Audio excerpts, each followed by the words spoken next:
നമ്മുടെ നാട്ടിലെ പാടവും തോടും റോഡും ഒന്നായ കാഴ്ചയാണ് ഇപ്പം കാണുന്നത് കേട്ടോ. മഴ കാരണം ചെക്കന് സ്കൂളിൽ ലീവായപ്പോൾ ഞങ്ങൾ എല്ലാവരും കൂടെ ഒന്ന് പാടം കാണാൻ ഇറങ്ങിയതാണ്. മക്കള് നല്ല ത്രില്ലിലാണ് കേട്ടോ. കുറേ ദിവസമായി പറയുന്ന പാടം കാണാൻ പോകണം എന്നുള്ളത്. അങ്ങനെ ഇന്നാണ് ഇപ്പോൾ സമയം എത്തുക. ഞാൻ ഒറ്റയ്ക്ക് ഇവരെയും കൊണ്ട് വരിക എന്ന് പറയുന്നത് ഭയങ്കര ഒരു ടാസ്ക് ആവും. കാരണം വെള്ളം കണ്ടു കഴിഞ്ഞാൽ ഇവർ രണ്ടാളുടെ സ്വഭാവം മാറും.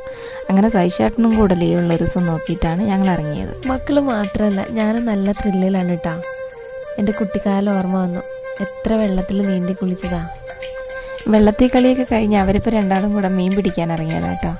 ഒരു വെടിക്ക് രണ്ട് പക്ഷി എന്ന് പറഞ്ഞ പോലെ സൈഷേട്ടൻ അതാ പറഞ്ഞത് വണ്ടി കഴുകുക. അങ്ങനെ വണ്ടിയൊക്കെ കഴുകി കുട്ടപ്പനാക്കി അവിടെ നിർത്തിയിട്ടുണ്ട്.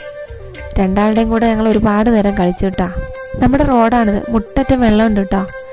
വെള്ളം കയറിയതറിയാതെ അപ്പുറവും ഇപ്പുറവും വണ്ടിക്കാർ കുറേ വന്ന് തിരിച്ചു പോയി. അങ്ങനെ കളിയൊക്കെ കഴിഞ്ഞ് പോകാൻ വേണ്ടി വിളിച്ചിട്ട് രണ്ടാളും വണ്ടി കയറുന്നില്ല.